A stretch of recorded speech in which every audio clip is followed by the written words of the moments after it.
नमस्कार। आवाज आ रही है? आवाज आती है जी भाई? जी। लकुली शिव यूनिवर्सिटी और विश्व उमिया फाउंडेशन की ओर से योगाहार के ऑनलाइन कोर्स के जूम मीटिंग में आप सबका स्वागत है। पिछली बार हम कहाँ थे, कौन बताएगा?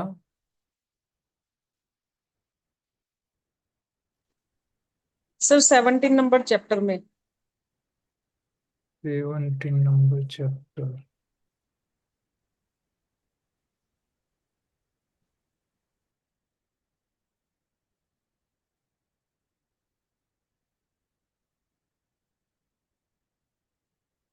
उपवास का महत्व।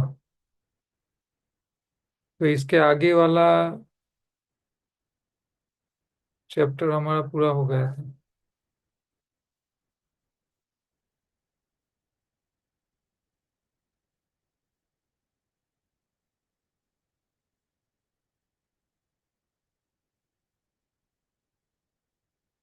तो हमने पिछली बार ये देखा था कि भाई सुबह से दोपहर तक एक टाइम उपवास करने से क्या फायदे होते हैं। 17 नंबर का लिखा था, आपने बोला था 17 नंबर वाला लेंगे ऐसा हाँ, तो चैप्टर। 17 यही शास्त्रों में व्रत का महत्व, उपवास का महत्व क्या है, उसके ऊपर ही आगे बढ़ना है यहाँ से। हाँ। नहीं, इसलिए जो 16 नंबर का था उसमें हमने पिछली बार यही बात चर्चा की थी कि भाई वन टाइम फास्टिंग करने से क्या फायदा होता है, शरीर में कहाँ कहाँ कैसे बेनिफिट होता है, उसके ऊपर ही हमने बात की थी ना।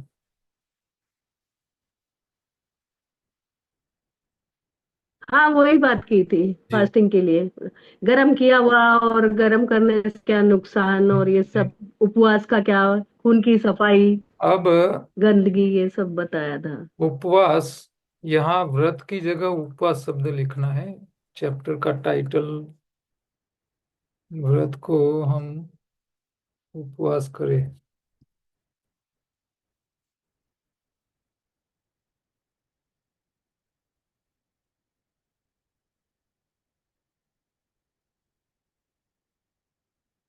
उपवास सबको पता है क्या है। कई लोग हमारे स्टूडेंट की बैच में कई लोग उपवास करते भी होंगे।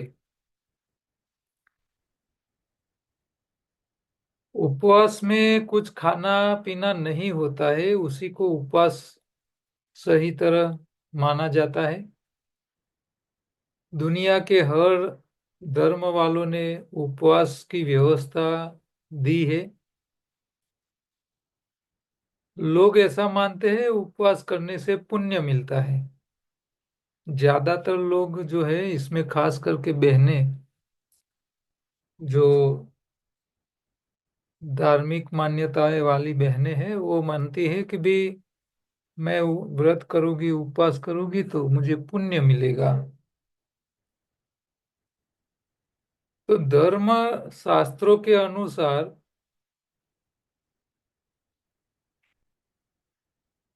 अलग अलग धर्म वालों ने अलग अलग नाम दिए हैं। है क्रिया एक ही, उपवास। उपवास में नहीं खाना है, नहीं पीना है। जैसे कि हम हिंदुओं में देखो तो नवरात्रि आती है, हर 15 दिन में एक एकादशी आती है, पूनम का दिन आता है।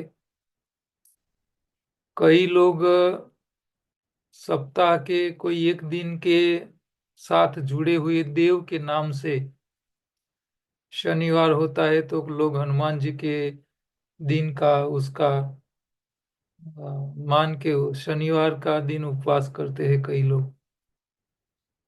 तो हर संप्रदाय वाले, हर धर्म वाले अपने हिसाब से, अपनी मान्यताओं के हिसाब से उपवास करते हैं और उसको धर्म के साथ जुड़ा हुआ है। जैन धर्म वालों के अंदर चातुर्मास होता है, मुसलमानों में रोजा की व्यवस्था है, ईसाइयों में भी उपवास फास्टिंग की व्यवस्था है। तो कोई दुनिया का ऐसा धर्म नहीं है जिसके अंदर उपवास की व्यवस्था न हो। अच्छा, हम जो मानते हैं, हमें जो पता है कि सनातन हिंदू धर्म तो हजारों साल पुराना है। दुनिया के अलग अलग समय पे दुनिया में सनातन धर्म में अंदर कई ऐसी व्यक्तियां ने जन्म लिया। उन्होंने उस समय के हिसाब से धर्म के नियमों को पालन करने के लिए उन्होंने कुछ अपने नियम बनाए। ऐसे देखा जाए तो महावीर भगवान ने जैन धर्म की स्थापना की, लेकिन महावीर भगवान ने जहां जन्म लिया होगा वो तो कोई सनातनी के घर ही जन्म लिया होगा। तो महावीर भगवान ने अपने जीवन के काल के दरमियान उन्होंने पूरा एक धर्म का नीति नियम, धर्मशास्त्र और सब लिखे और उसका पालन करवाया। लेकिन उनके माता पिता जहां उन्होंने जन्म लिया होगा तो वो भी तो कोई धर्म का पालन करते होंगे। इसी तरह भगवान बुद्ध के हिसाब से देखो तो भगवान बुद्ध भी सनातनी के घर ही जन्म लिया होगा। फिर उन्होंने अपने हिसाब से, उस समय के हिसाब से अपने नियम बनाए। सिख में भी ऐसा हुआ। तो जितने भी धर्म इस दुनिया में अस्तित्व में है, ज्यादातर हम कह सकते हैं कि वो सनातन से अलग अलग समय पे अलग अलग उसका अस्तित्व हुआ। मुसलमान का जो धर्म है, ज्यादातर आप देखो तो पश्चिमी एशिया के जो देश है, अ, अफगानिस्तान से लेके ईरान, इराक और अरबस्तान तक, जहाँ रण विस्तार ज्यादा है, वहाँ इस्लाम धर्म का उदय हुआ और उसको करीब 2000, 2,500, 2000 साल के आसपास की बात होगी। क्रिश्चियन धर्म देखिए तो यूरोप की कंट्री में उन लोगों का विकास हुआ। हर एक धर्म ने उपवास बताए हैं। अच्छा, यीशु ख्रिस्त ने क्रिश्चियन धर्म की स्थापना की।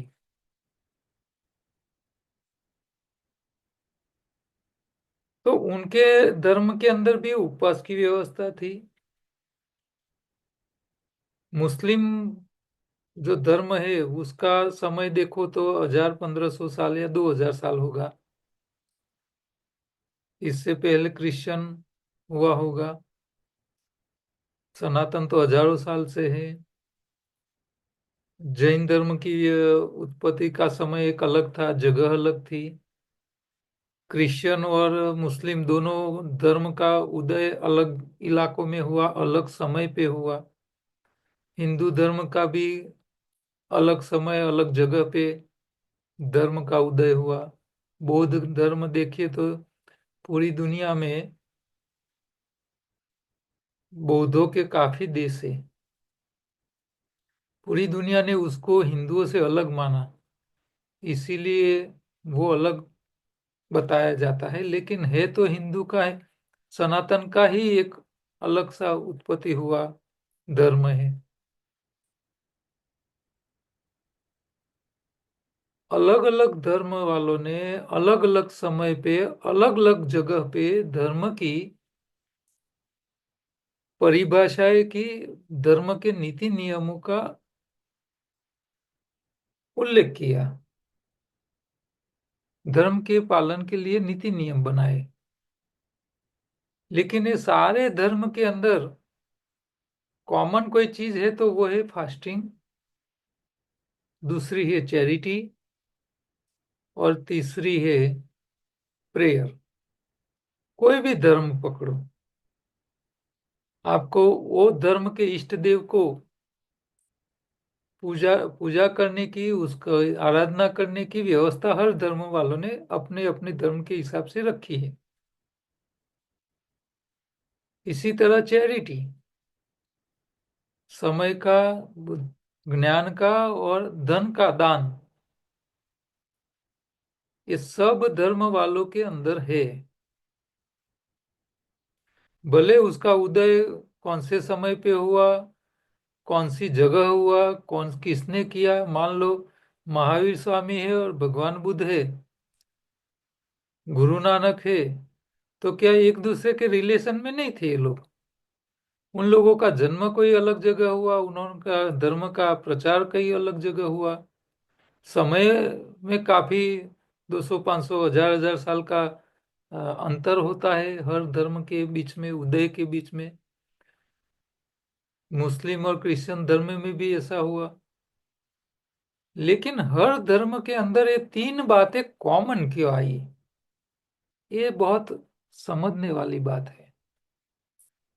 प्रेयर, चैरिटी और फास्टिंग, ये तीन चीज हर धर्म के अंदर इंक्लूड हुई। तो इसका मतलब हमको यही निकालना चाहिए कि दुनिया का किसी भी कोने पे किसी भी प्रकार का धर्म का जब भी उदय हुआ, तब वो धर्म का उदय करने वाला जो भी व्यक्ति, जिन्होंने जन्म लिया होगा, वो ईश्वर का ही संतान हो सकता है।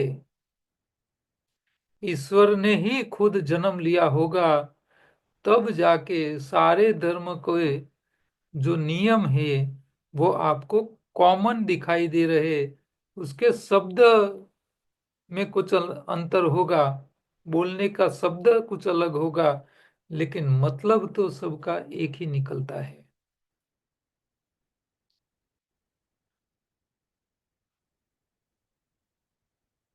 तो ये तीन चीजें हर एक धर्म की कॉमन है।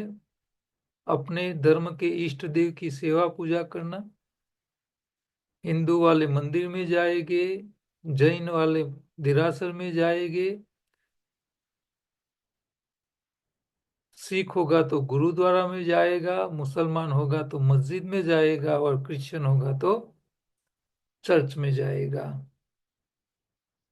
सबको अपने अपने इष्ट देव के धार्मिक स्थान पे जाना कंपलसरी है सेवा पूजा करने के लिए। हर एक धर्म ने चैरिटी की व्यवस्था की, क्योंकि धर्म का प्रचार प्रसार करने के लिए चैरिटी धर्म के लोगों को करनी पड़ेगी, तब जाके धर्म टिकता है, धर्म का अस्तित्व बना रहता है। ये जैन धर्म में तो जो व्यक्ति संन्यास लेता है, उनके नाम की जितनी भी प्रॉपर्टी होती है वो सारी प्रॉपर्टी धर्म के नाम कर दी जाती है। हिंदुओं में ऐसा नहीं देखा है। हिंदू में जो व्यक्ति संन्यास ले लेता है, वो अपना घर बार छोड़ के निकल जाता है, उनके साथ कुछ लेके नहीं जाता है। ज्यादातर हिंदुओं में मैंने तो यही देखा है।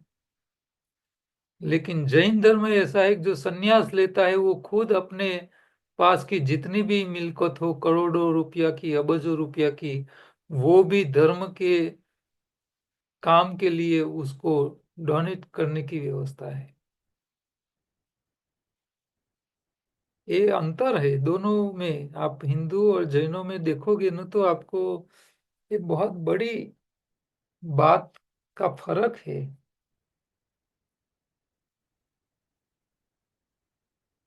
कई नियमों में बहुत अंतर है,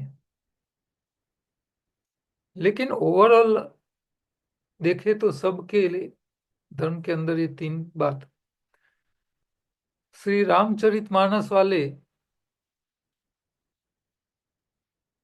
मेरठ यूपी में जो आश्रम था, अखिलेश जी महाराज, उन्होंने तप, सेवा और सुमिरन, ये रामचरितमानस के अंदर बताए गए रास्ते जो है उसको ऊपर उन्होंने बात की थी। तप, सेवा और सुमिरन। अब सुमिरन को हम कहेंगे प्रेयर यानी प्रार्थना, सेवा यानी चैरिटी, और तप यानी उपवास। बीवी चौहान साहब की न्यू डाइट सिस्टम है, उसमें भी बेस तो यही पकड़ा गया है, तप, सेवा और सुमिरन। तो ये तप, सेवा और सुमिरन मूल बात आई रामचरितमानस से, और वो मेरठ का इंटरनेशनल स्पिरिचुअल इंस्टीट्यूट है, जिनके अभी व्यवस्थापक जो है डॉक्टर गोपाल शास्त्री है। उनके जो गुरु थे अखिलेश जी महाराज, उन्होंने ये तप, सेवा और सुमिरन, तप यानी उपवास, उपवास का प्रयोग करवा के लोगों को नवरात्रियों के दिन आज भी उनके आश्रम में 100-100, 200-200 लोग जाते हैं, और 9-9 दिन नवरात्रि जब भी होती है 9-9 दिन तक वहाँ खाना पीना नहीं होता है। कई लोग निर्जला करते हैं, कई लोग सिर्फ पानी पे रहते हैं, कई लोग सिर्फ रसाहार करके रहते हैं, भोजन तो लेना ही नहीं है। और वहां जाके उपवास करके वहां सामूहिक उपवास हो जाता है। आप किसी को बोलो मैं घर पे 9 दिन बिना खाए पिए रहना है, घर पे नहीं रह सकता व्यक्ति। लेकिन ऐसी जो आध्यात्मिक जगह होती है, स्पिरिचुअल जगह होती है, जहाँ कोई गुरु के संत ने वहाँ तप किया हो, ऐसी सिद्ध जगह जो होती है, वहाँ अपने आप हो जाता है।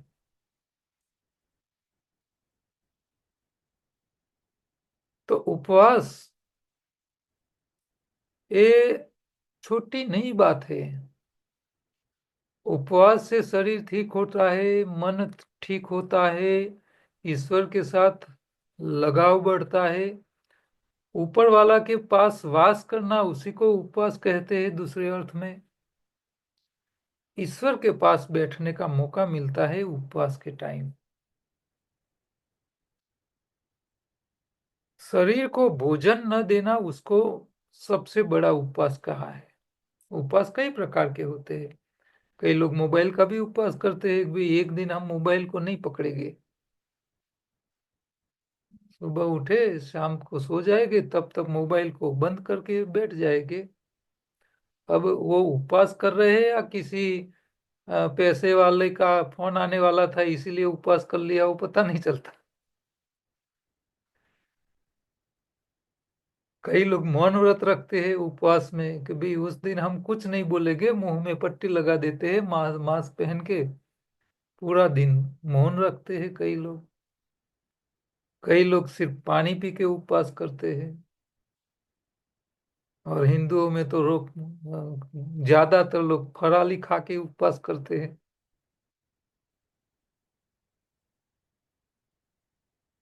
तो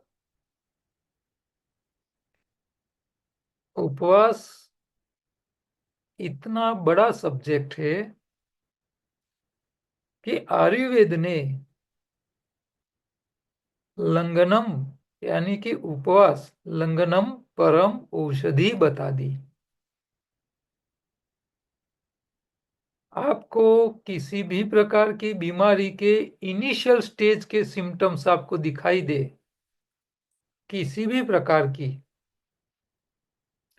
चाहे स्किन का प्रॉब्लम हो, चाहे गला पकड़ा हो, चाहे बुखार की समस्या हो, कुछ भी प्रकार की शारीरिक समस्या जब भी आपको दिखाई दे, उस टाइम आयुर्वेद कहता है सबसे पहला हथियार, सबसे परम औषधि वो बता दिया है, उपवास, लंघनम परम औषधि।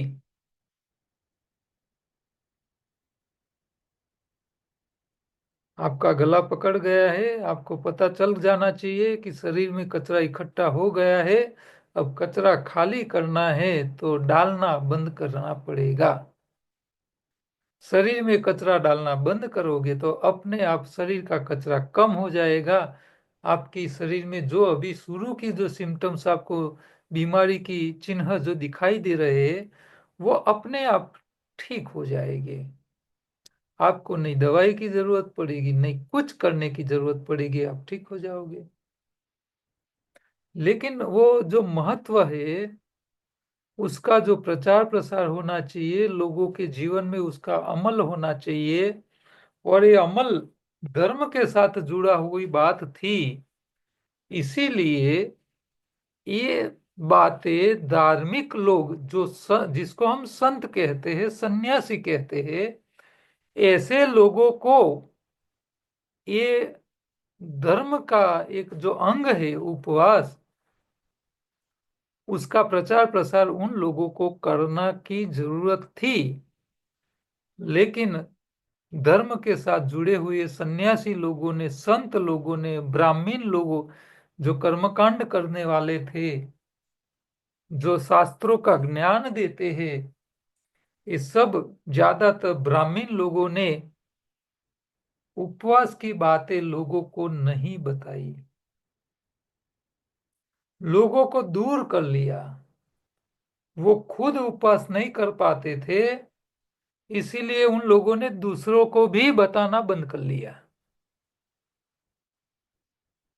क्योंकि वो लोगों को बोले कि भाई उपवास के दिन आपको खाना पीना नहीं चाहिए, तो अब जिनके सामने वो बोल रहे हैं, वो सामने वाली भी बोले कि साहब महाराज आप करते हो क्या? महाराज कर नहीं पाते। फिर उन्होंने बोलना ही बंद कर दिया कि भाई फराली खा के करो उपवास, आप भी खाओ हमको भी खिलाओ।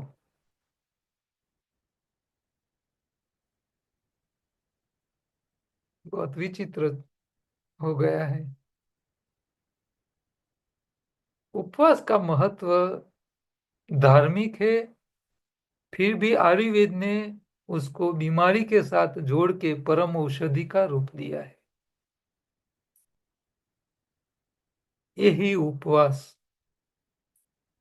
उपवास का प्रयोग करके जापान के दो साइंटिस्टों ने ऐसा रिसर्च किया, और वो तारण निकाल दिया। उनके डेटा जो कलेक्ट किए रिसर्च के बाद, उनका जो कंक्लूजन निकला रिसर्च का, उसमें ऐसा रिसर्च निकल के आया कि जो व्यक्ति 1 साल के अंदर 24 बार निर्जला उपवास करता है, उनको कैंसर होने के कोई चांस नहीं है। ऐसा उन लोगों का रिसर्च आया, और वो रिसर्च का टॉपिक का नाम उन लोगों ने उनकी भाषा में ऑटोफोगी ऐसा नाम दिया रिसर्च पेपर का। बेज था उपवास, 1 साल में 24 बार उपवास करने का, यानी हर महीने 2 बार उपवास करने का। इसका मतलब हर 15 दिन में एक निर्जला उपवास करने का। हमारे सनातन धर्म के अंदर एकादशी को उपवास करने की व्यवस्था हजारों साल पहले से दी हुई है। तो ये 24 उपवास के बाद व्यक्ति को कैंसर होने के कोई चांस ही नहीं रहते, उसका रिसर्च जापानी साइंटिस्टों ने किया। और उसके रिसर्च को पूरी दुनिया के साइंटिस्टों ने मान्यता देते हुए, इवन WHO तक की संस्थाओं ने वो दोनों साइंटिस्टों को नोबेल पुरस्कार दे दिया। जो काम हमारे धर्म गुरुओं को, संतों को, सन्यासियों को, और खास करके आयुर्वेदाचार्यों को जो काम करने की जरूरत थी, वो काम हमारे लोगों ने नहीं किया, वो काम जापानी साइंटिस्टों ने किया। और नोबेल पुरस्कार, दुनिया का सबसे ज्यादा मान सम्मान वाला पुरस्कार, जापान के दो साइंटिस्ट ले गए। कितनी शर्मजनक बात है। अपनी ही बातों को हम प्रूव नहीं कर पाए, और दुनिया के दूसरे लोग उसको प्रूव करके उनका इनाम भी ले जाते हैं।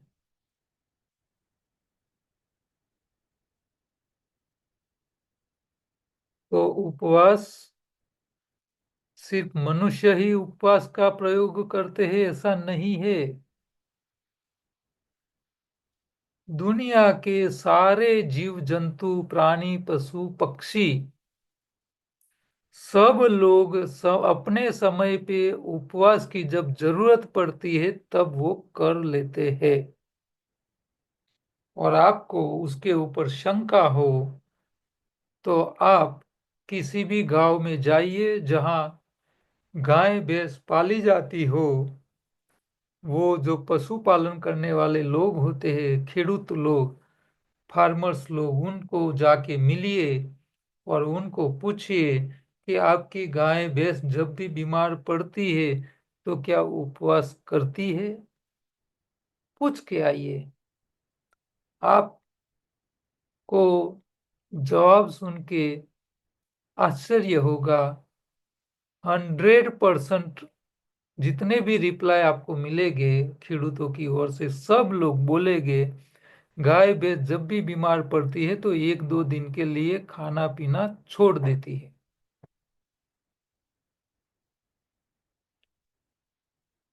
अबन ढोर। गाय भैंस तो कोई स्कूल में पढ़ने गई नहीं है। उनको कोई धर्म का पता नहीं है। वो कोई शास्त्र नहीं पढ़ते, उनके लिए कोई ब्राह्मण नहीं होता है, कोई किसी को इसी को सिखाने वाला नहीं होता है।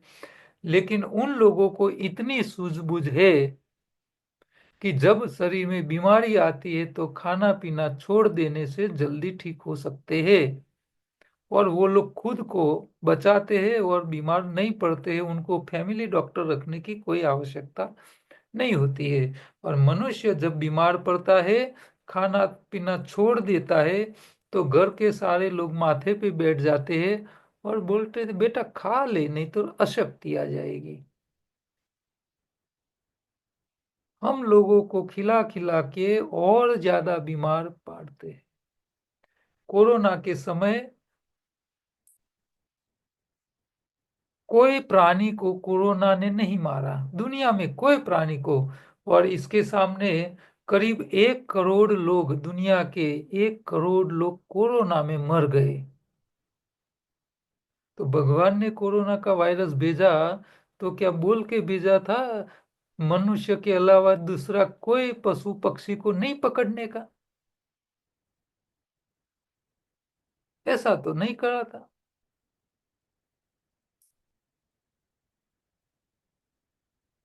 मनुष्य मर गए। कौन मर गए? जिनको ऐसी बातें बताई जाई गई थी, भूखे मत रहना, वो लोग मर गए। एक इंसिडेंट अद्भुत हुआ था उस टाइम कोरोना के। क्योंकि हमारे सेमिनार में जो लोग आते हैं उन लोगों को तो हम उपवास का महत्व समझाते हैं और कहते हैं कि आपको गला पकड़ जाए, कोई भी सिम्टम्स आ जाए तो तुरंत आपको समझ लेने का कि खून में कचरा बढ़ गया है। उसको खाली करने के लिए खाना पीना छोड़ दो। सुबह में पकड़ा हुआ गला शाम तक खाना पीना छोड़ दोगे तो अपने आप छूट जाएगा। वो सारा सिम्टम्स अपने आप चला जाएगा। ये सारी बातें हम समझाते थे कोरोना से पहले भी, 5 साल पहले से। तो जो लोग हमारे सेमिनार अटेंड करके आए थे, गए थे, उन लोगों को पता था कि जब कोरोना का शरीर के ऊपर सिम्टम्स दिखाई देने लगे तो खाना पीना छोड़ देने का। और ऐसा एक घटना बनी कि एक बहन थी, आ, उनकी बेटी, क्योंकि वो अपनी सेमिनार अटेंड करके आई थी, गई थी, और उसकी लड़की अहमदाबाद सिविल हॉस्पिटल में, कोरोना के ही हॉस्पिटल में उसकी ड्यूटी लगी थी।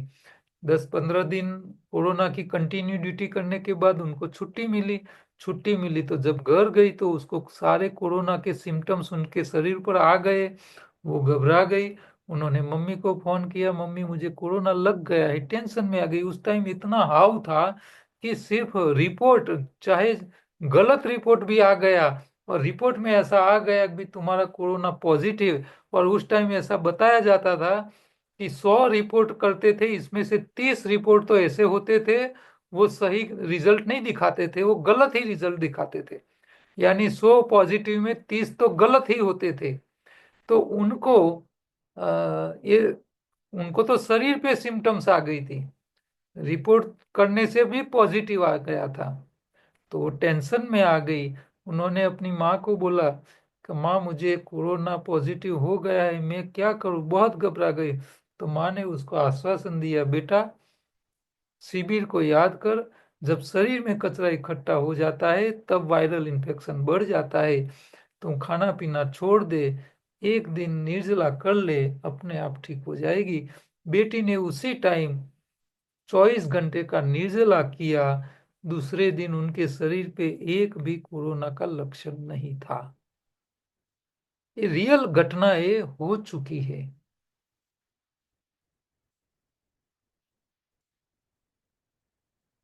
तो सबके घर के अंदर कोरोना घुस गया था, लेकिन जो एनडीएस वाले थे, योगाहार वाले थे, उनके घर में कोरोना ने कहीं कदम नहीं रखा है।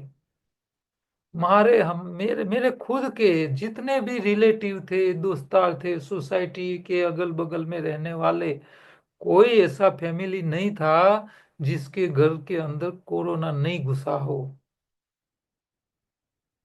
हम अकेले दो ही ऐसे थे जिनको कोरोना नहीं लगा था। हमने तो वैक्सीन भी नहीं ली थी।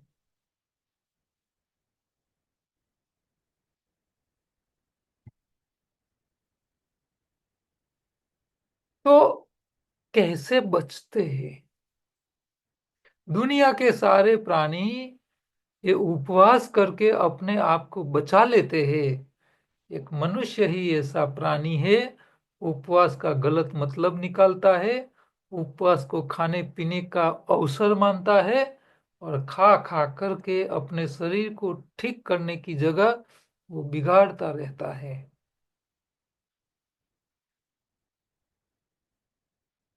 तो ये उपवास,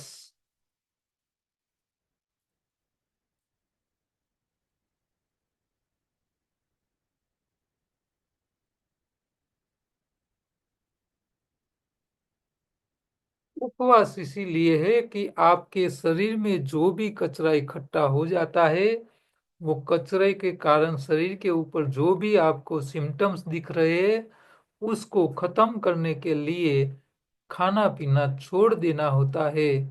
लेकिन ये उपवास हम गलत करते रहते हैं। तो उपवास क्यों करना है? जब शरीर के अंदर आप भोजन करते हो, शरीर को खिलाते हो, वो भोजन आंतों से खून में जाता है, और जो खुराक खून में चला गया, वो खुराक या तो शरीर के मरम्मत के लिए इस्तेमाल हो जाना चाहिए, या तो शरीर को ताकत शक्ति देने के लिए उपयोग में आ जाना चाहिए। कहीं ना कहीं वो खुराक खर्च हो जाना चाहिए। जब वो नहीं होता है, तब जाके वो खुराक बच जाता है। वो बचा हुआ खुराक खून में घूमता रहता है, और वो खून में कचरा बना देता है, और वो कचरा फिर बाद में कोई न कोई बीमारी लाता है। तो वो कचरे को कम करने के लिए, क्योंकि शरीर वो जो कचरा है, या तो पसीने के रूप में, या तो श्वास के रूप में, या तो यूरिन के रास्ते नहीं निकाल पाता है शरीर, तब जाके वो शरीर में बीमारी के लिए जिम्मेदार होता है। तो ऐसा जो कचरा शरीर निकाल नहीं पाता है, वो कचरे को बाहर निकालने का आसान कोई रास्ता है, तो वो है उपवास। और उपवास के बारे में आयुर्वेद ने लंघनम परम औषधि तो बताई है, लेकिन दूसरी एक अद्भुत बात बताई है आयुर्वेद ने।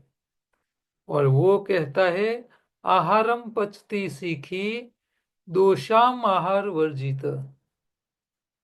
यानी कि आहारम पचती सीखी, जी, सीखी यानी जठर, जठराग्नि। तो जठराग्नि आहार को पचाती है, लेकिन दोषाम आहार वर्जित, यानी कि आहार नहीं होता है जठर में, तब शरीर के दोष को पचाता है। कितनी बड़ी बात है। आपके जठर में जब भोजन होता है तो वो भोजन को पचाने का काम करता है, लेकिन शरीर के जठर में जब भोजन नहीं होता है उस टाइम आपके शरीर के दोष को पचाता है। तो जठराग्नि भोजन को भी पचाता है और दोष को भी पचाने का काम करता है।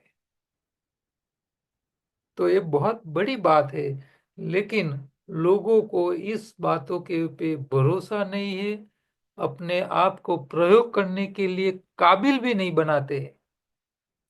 मैंने तो ऐसे लोग देखे, एक टाइम ओनली, तीन दिन में 3 बार भोजन करते हैं।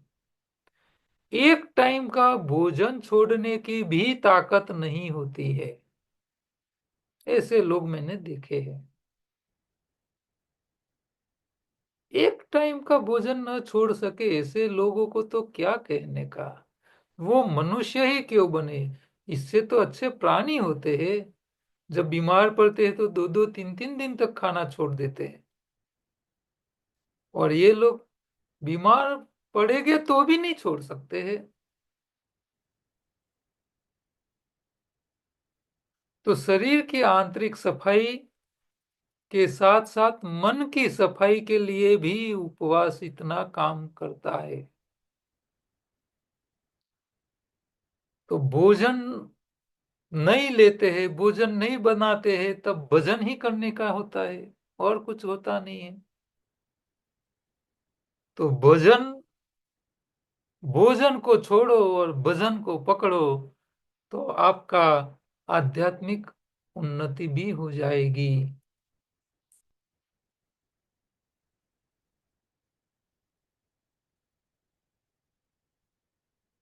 उपवास ये तप भी है, उसको आपको प्रयोग करके खुद को, क्योंकि आपकी जगह कोई दूसरा उपवास नहीं कर सकता। हाँ, कई कर्म कांड ऐसे है कि भी आप बोल सकते हो ब्राह्मण को भी, मुझे मंगल नड़ रहा है, तो मेरे मंगल के हिसाब से जो आपको अनुष्ठान करना है, वो मंत्रोच्चार जो भी करना है, मंत्र जाप करना है, ब्राह्मण तुम कर लेना। आप वो काम दूसरे को सौंप सकते हो, लेकिन आपको आपके शरीर को साफ करना है तो आपको खुद को तपाना पड़ेगा, आपको खुद को तप करना पड़ेगा। इसके अलावा दूसरा कोई नहीं कर सकता। कोई ब्राह्मण आज तक मुझे ऐसा नहीं मिला है वो बोल सके कि भाई मैं तुम्हारी जगह उपवास कर लूंगा और तुमको फायदा मिल जाएगा। हाँ, मंत्र जाप कर लेते हैं और दूसरे को फायदा करवाने वाले, दावा करने वाले तो बहुत दिख गए, लेकिन शरीर को ठीक कर लेने के वाला, दावा करने वाला अभी तक कोई ब्राह्मण नहीं मिला है कि मैं उपवास करूंगा और तुमको फायदा हो जाएगा। हाँ, ब्राह्मण नहीं कर सकता है, लेकिन अवधूत जगत के लोग कर सकते हैं। अवधूती लोग जो होते हैं वो सामने वाले को ठीक करने के लिए उनकी, इनके शरीर पे जितना भी दुख होता है वो सारा दुख वो खुद अपने शरीर पे लेने वाले अवधूती लोग मैंने देखे हैं। हाँ, एक अवधूत ऐसे थे कि वो जहाँ बैठे थे तो अचानक वो, उनको कोई मारता हो लाकड़ी से, और लाकड़ी मारने के बाद जो व्यक्ति रिएक्शन देता है, चोट लगती है तो ऐसे वो वहां आवाज करता है, ऐसे ऐसे झुकता है। तो ये अवधूती को ऐसा कि कोई मार रहा था लेकिन कोई दिख नहीं रहा, कोई दिखाई नहीं दे रहा था। उनके शरीर के ऊपर उसके घाव दिखाई दे रहे थे, सब कुछ हो रहा था, लेकिन मारने वाला ही वहां कोई नहीं दिखाई दे रहा था। तो लोग अचंभा में पड़ गए कि ये क्या हो रहा है। फिर थोड़े समय के बाद उससे वहां दूसरे 2-3 खेत के आगे एक खेडूत जो था वो उनके बैल को मार रहा था। तो उनके बैल को इतना मार रहा था तो ये अवधूत को ये दिख नहीं पाए, तो वो बेल का दुख, क्योंकि वो निर्दोष था, उनका कोई कसूर नहीं था और उसका मालिक उसको मार रहा था, तो ये अवधूत ने वो पूरा मार अपने शरीर पे ले लिया, दूर बैठे बैठे। तो ऐसे चमत्कार, हम उसको चमत्कार कहते हैं, लेकिन उनके लिए वो सहज प्रक्रिया होती है, उसको वो चमत्कार नहीं मानते हैं।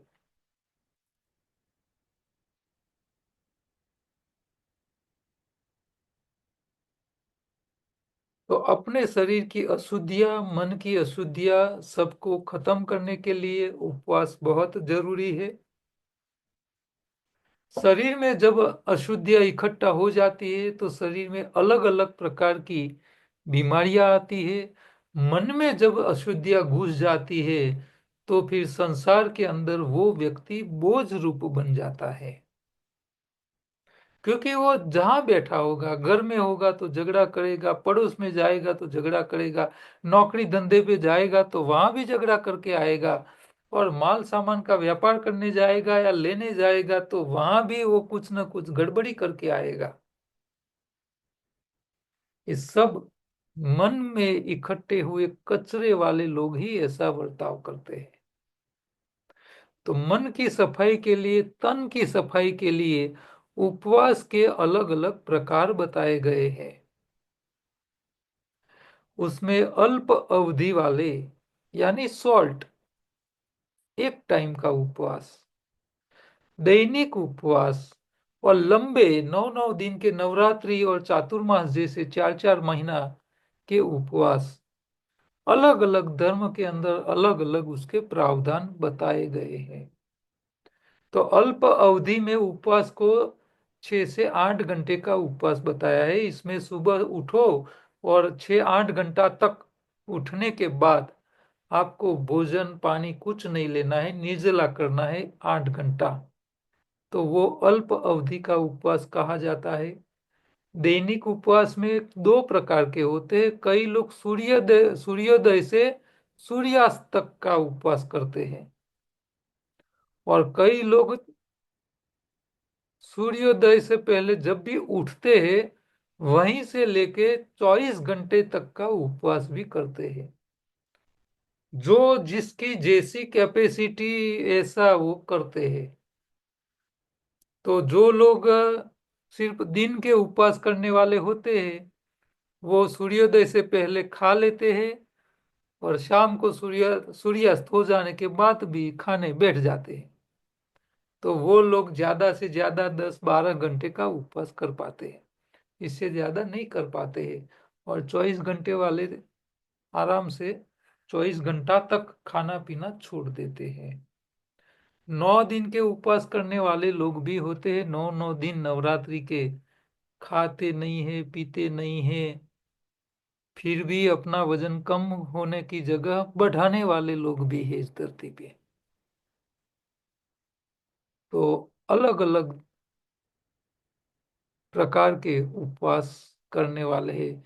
जो आम पब्लिक है उनको उपवास की आदत नहीं है, उन लोगों को सबसे पहले उपवास को धीरे धीरे करके शरीर को आदत में लाना पड़ेगा। तो जिन लोगों ने बिल्कुल उपवास का प्रयोग नहीं किया हो, इन लोगों को सबसे पहले सबसे भारी खुराक, उसको पूरा दिन 24 घंटे के लिए छोड़ देना। तो प्राइमरी उपवास की प्रैक्टिस में उन लोगों को हमारे भोजन में सबसे ज्यादा और भारी कोई खुराक है तो वो है अनाज।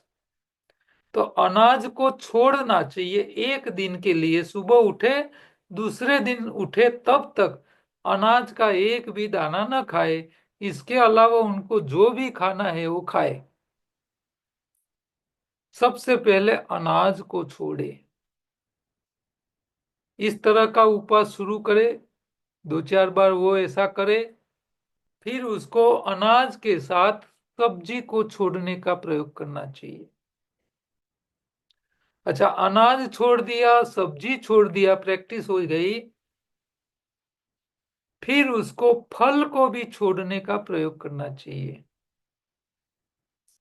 और एक बार अनाज का, सब्जी का और फल का आपको प्रैक्टिस हो गई तो फिर आपको लास्ट में पानी भी छोड़ने का प्रयोग करना चाहिए। तो धीरे धीरे करके आप अपने शरीर को उपवास की आदत डाल सकते हो। तो 24 घंटा आप निर्जला भी कर सकते हो बाद में, जब प्रैक्टिस बढ़ेगी तब। उपवास करना एक महामूर्ख भी कर सकता है, लेकिन उपवास छोड़ना बहुत बुद्धिशाली का काम है, बुद्धिमान का काम है। तो उपवास कर लेना मुश्किल नहीं है, लेकिन उपवास को छोड़ना ये बुद्धि का काम है। उसको बुद्धि का उपयोग करके धीरे धीरे करके उपवास में से बाहर निकलना चाहिए।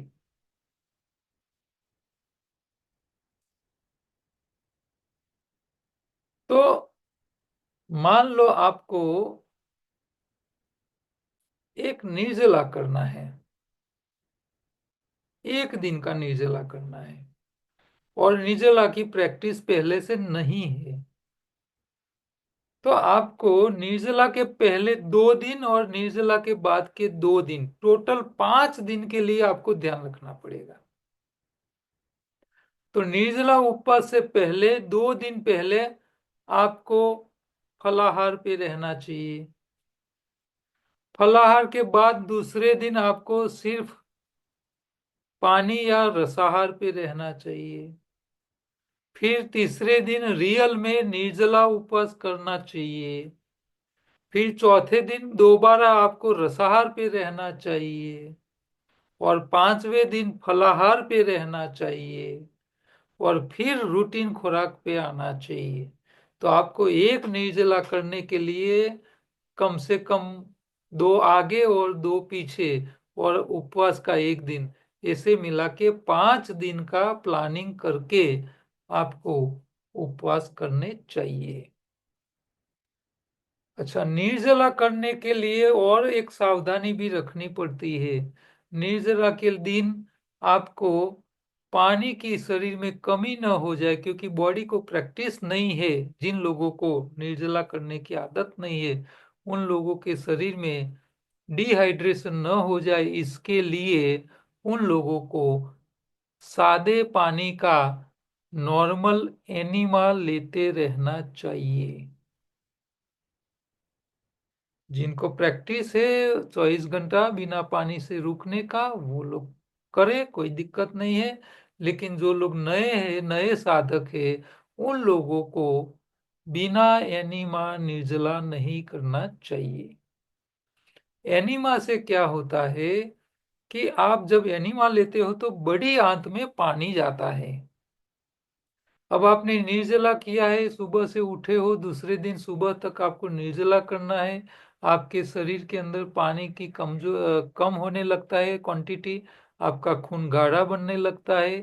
तो आपके खून में पानी की जो निश्चित मर्यादा में पानी रहना चाहिए, जब वो कम होने लगता है, तो जब आप एनीमा लेते हो तो एनीमा के कारण आंतों में पानी जाता है, और आंतों से आपके खून को जितनी जरूरत होगी उतना ही पानी, इससे एक बूंद भी ज्यादा पानी शरीर नहीं ग्रहण करता।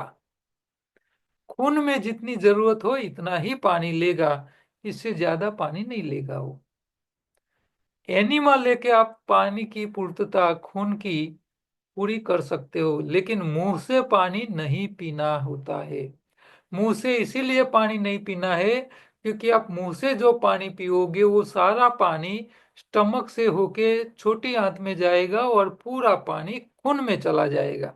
आपने 1 गिलास पानी पिया है तो वो पूरा पानी खून में जाएगा। आपने आधा ग्लास पिया है तो आधा ग्लास ही खून में ही चला जाएगा। और जो खून में गया वो पानी एक्सेस होगा, तो उसको या तो पसीने से या तो यूरिन के रास्ते शरीर को निकालना पड़ेगा। तो मुंह से पानी पीने से आपकी सफाई सही तरह नहीं हो पाती है। इसकी जगह आप एनिमल के शरीर को पानी देते हो तो शरीर उसमें खून को जितनी कमी है उतना ही पानी आंतों से वो खींचेगा। बाकी का एक्स्ट्रा पानी मल मार्ग से बाहर निकल जाएगा, एक बूंद भी ज्यादा पानी नहीं लेगा। तो आप निर्जला आराम से कर पाते हो। निर्जला करने के लिए या तो कोई भी उपवास, कई लोग तो सिर्फ अनाज छोड़ देते हैं तो भी वीकनेस आ जाती है, ऐसे कमजोर लोग मैंने देखे हैं। हाँ, फल खाने की छूट है पूरा दिन, लेकिन मानसिकता ऐसी हो जाती है कि अनाज नहीं खाया है तो अशक्ति आ जाएगी। मन के कारण उन लोगों को कमजोरी आती है। हाँ, रियल में कमजोरी इनको आती है जिनका लीवर काम नहीं करता हो,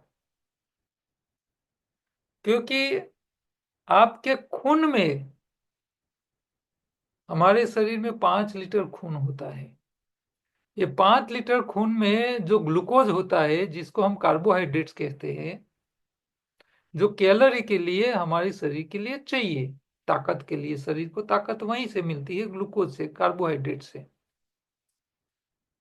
तो आपके 5 लीटर खून में आप ग्लूकोज को बाहर निकाल दो और उसका आप वजन करोगे तो सिर्फ 5 से 7 ग्राम वजन ही होगा। इससे ज्यादा ज्यादा शुगर शरीर रख नहीं सकता खून में। अब आपने उपवास किया है, खून के अंदर कम ग्लूकोज का लेवल कम होने लगा है, तो कम हो जाएगा तो कमजोरी आ जाएगी, चक्कर आ जाएंगे। तो वो ना आए इसके लिए शरीर ने, भगवान ने ऐसी व्यवस्था करके रखी है कि लीवर में जो ग्लूकोज का, शुगर का, चर्बी बना के कन्वर्ट करके जो स्टॉक रखा है, वो स्टॉक लीवर में से वापिस खून में आना शुरू हो जाना चाहिए। वो आ जाएगा तो आप निर्जला करोगे तो भी आपको अशक्ति की और कमजोरी की कोई फरियाद नहीं रहेगी। लेकिन जिन लोगों का लीवर सही तरह काम नहीं करता हो, उन लोगों को एक टाइम भोजन छोड़ देने से भी अशक्ति महसूस होने लगती है, चक्कर आने लगते हैं, क्योंकि उनके खून में जो कम लेवल कम हुआ है, शुगर लेवल, वो लीवर से वापिस आ नहीं रहा है, तो उनको मुंह से डालना पड़ता है और खून में भेजना पड़ता है। ऐसे लोगों को, तो लीवर जिन लोगों का बिगड़ चुका है, लीवर बैटरी बैकअप का काम नहीं कर पा रहा है, लीवर चार्जिंग नहीं हो रहा है, उन लोगों को कमजोरी आती है। इसके अलावा कमजोरी आनी नहीं चाहिए।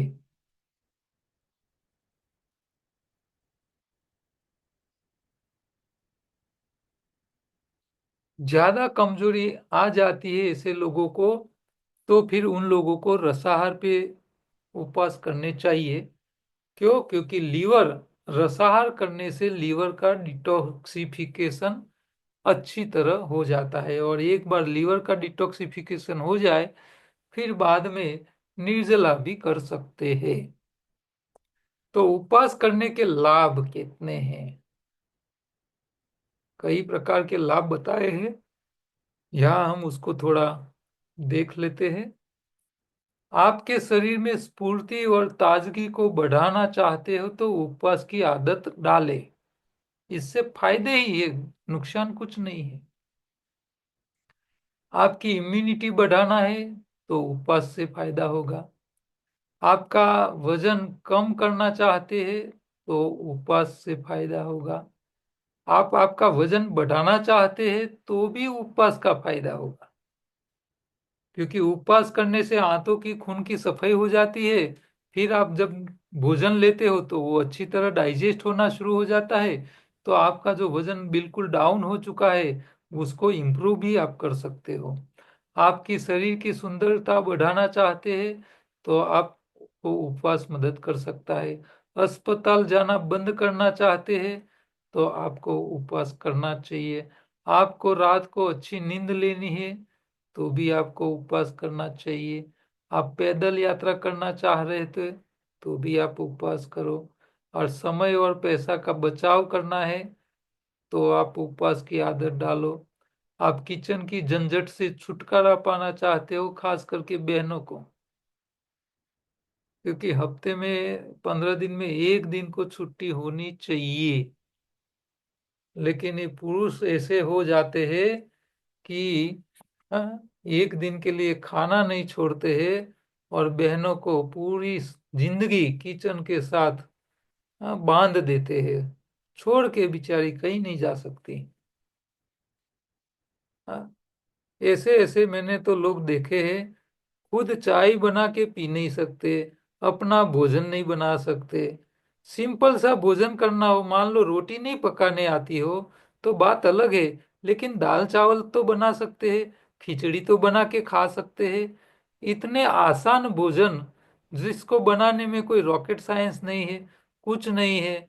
हाँ, फिर भी वो बना, और ऐसे अपने आप को बड़ा इंजीनियर बताएगा, बड़ा वकील बताएगा, बड़ा उद्योगपति बताएगा, लेकिन अपने शरीर के लिए, खुद के खाने के लिए खिचड़ी नहीं बना सकता है।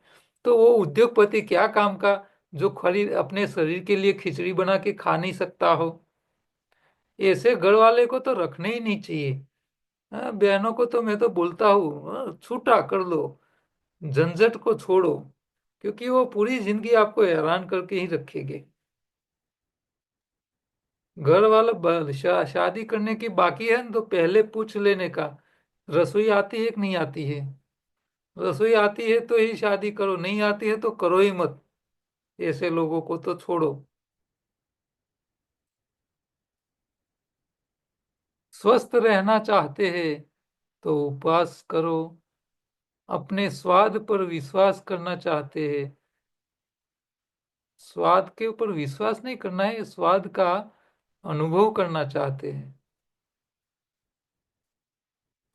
मुझे यहाँ सुधार लेता हूँ।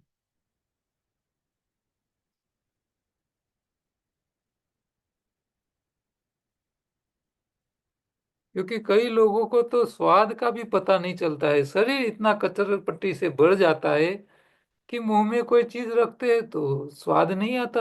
हाँ, बाहर से कोई स्मेल आती है तो भी पता नहीं चलता है उन लोगों को कि कोई कोई बदबू आ रही है। हाँ, अच्छी या बुरी चीज का कोई पता ही नहीं चलता है, नाक भी काम करने बंद कर लेते हैं, जीभ भी काम करने की छोड़ देती है। इतनी शरीर में गंदगी भर के बैठ जाते हैं। पाचन शक्ति बढ़ानी है तो आपको उपवास करना चाहिए। आपकी जवानी लंबा करनी है तो आपको उपवास करने चाहिए। बुढ़ापे को उल्टा करना है, यानी बुढ़ापे को आने से रोकना है, तो आपको उपवास करने चाहिए। आपका जीवन बढ़ाना चाहते हैं, आप संतान चाहते हो। हाँ, कई लोगों को शादी के बाद संतान नहीं होते, तो संतान प्राप्त करने हैं तो भी उपवास काम के आते हैं। सिजेरियन नहीं करवाना है तो आप उपवास कीजिए। स्त्री रोग संबंधी समस्याओं से छुटकारा पाना चाहते हैं तो आप करो उपवास। अच्छा, उपवास करने वाले सेवा पूजा भी अच्छी तरह कर लेते हैं तो भगवान की भक्ति भी अच्छी कर पाते हैं। आपको ज्ञान प्राप्त करना है तो भी उपवास आपको मदद कर सकता है। आपको प्यार पाना चाहते हो, ईश्वर का प्यार, यहाँ लोगों की प्यार की बातें नहीं है यहाँ। जब आप उपवास करते हो तो ईश्वर के आपके ऊपर आशीर्वाद अपने आप आने लग जाते हैं, तो ईश्वर का प्यार मिलना शुरू हो जाता है।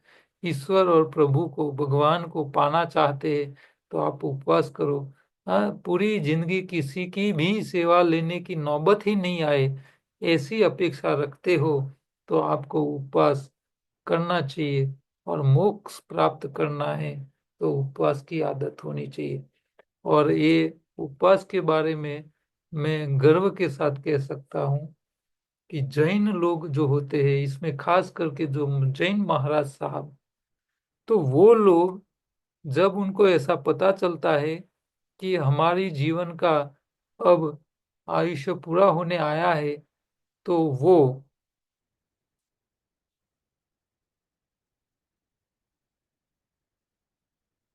वो लोग अपने लास्ट समय में खाना पीना छोड़ देते हैं। उसको कहते हैं संथारा, संथारो लिदो ये कहवाय। तो संथारा में वो क्या करते हैं, जब उसको पता चलता है कि भाई अब मेरा शरीर आगे लंबा जी नहीं सकेगा, तो उसी टाइम से वो तय कर लेते कि भाई आज से मैं संथाला लूंगा, यानी कि खाना पीना छोड़ दूंगा। शरीर को नहीं भोजन देते हैं, नहीं पानी देते हैं। अब ये क्यों करते हैं? तो सब मैं जो मानता हूँ, रियल कारण तो जो जैन महाराज साहब है या उनके साधक कोई है तो वो बता सकते हैं। लेकिन मेरी ऐसी मान्यता है कि जब व्यक्ति बीमार पड़ता है तो उनकी शरीर को छोड़ने का समय आता है, तो उसका पाचन तंत्र काम करना बंद कर लेता है, वीक हो जाता है। अब मान लो भोजन करता है तो मल भी निकलता है, पानी पीता है तो यूरिन भी निकलता है।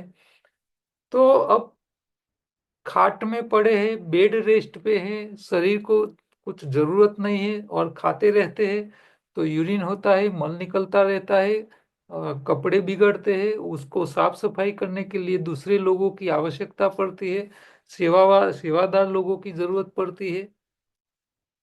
तो जैन महाराज साहब जो होते हैं वो ऐसा मानते हैं कि भाई मैं बीमार पड़ूं, मेरे शरीर में से कचरा निकले, उसकी साफ सफाई दूसरे लोग करे, तो ये गलत मानते हैं कि भाई मेरे कारण दूसरे को क्यों कष्ट पड़े। तो मेरे कारण दूसरे को कष्ट नहीं पड़ना चाहिए, और मेरे शरीर के अंदर इतनी गंदगी इकट्ठा नहीं करनी है जिसके कारण आत्मा को अंदर रहने का अच्छा न लगे और भगवान को याद न कर पाए। तो वो लोग खाना पीना छोड़ देते हैं, फिर वो उपवास पे चले जाते हैं। कई महाराज साहब 1 हफ्ते तक जिंदा रहते हैं, कोई 15 दिन तक जिंदा रहता है, कोई 1 महीना तक जिंदा रहता है, और कोई 6 महीना तक भी जिंदा ले रहता है बिना खाए पिए। और इतने टाइम उन लोगों को कुछ करने का होता नहीं है, और ईश्वर का, भगवान की भक्ति करते रहते हैं। तो ये मेरी मान्यता है। रियल में क्या है ये तो प्रीतिश भी ने हैंड रेज किया है, तो वो जैन है, तो वो कुछ बताएंगे तो हमारे लिए अच्छा रहेगा। बोलिए प्रीतिश भाई। नमस्ते। नमस्ते।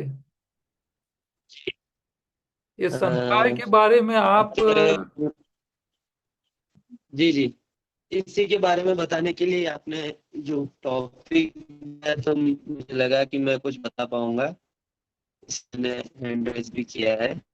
मैं अभी राजस्थान, मेरी आवाज आ रही है सर? आवाज आ रही है?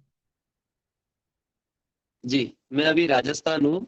अच्छा। कल रात को ही मैं निकला था। मेरे फादर इन लॉ को कल रात को ही संथारा पहुंचाया। मतलब ये एक टाइप का व्रत होता है। आपके फादर इन लॉ तो को वो व्रत, हाँ जी, कल से किया कल है? रात को ही कराया। तो मैं पूरा दिन, हाँ, तो आज उनका फर्स्ट डे है। हाँ हाँ। संथारे का डे 1 है आज। देखो हमारी यहाँ तो संथाल के उसमें बारे में ऐसा, बात हो रही है, और प्रीतिश भाई वही बात लेके आ गए। हाँ बोलिए। जी, तो उनको पिछले 7 साल से बॉडी पैरालाइज्ड है। अच्छा। आधी बॉडी काम नहीं करती है, हम्म। और बहुत सारे दूसरे इश्यूज भी हैं। तो पिछले एक वीक से प्रॉब्लम्स बहुत ज्यादा हो रही थी। फीट आ रहा था, ब्लड प्रेशर कंट्रोल नहीं था, उसके हम्म। बाद शुगर लेवल 30 हो जाएगा, कभी 60 हो जाता है, कभी 400 हो जाता है, वो अप डाउन था। तो हम्म। बहुत सारे डॉक्टर्स को दिखाया। हम्म। डॉक्टर्स को दिखाने के बाद में उनका ये पर्सपेक्टिव था कि इनको वेंटिलेटर पे रखना है या मशीन सपोर्ट पे रखना है, ऑक्सीजन हम्म। सपोर्ट पे रखना है। हम्म। इनकी बॉडी खुद से वो चीज नहीं कर पा रही है जो नेचुरली होनी चाहिए। हम्म।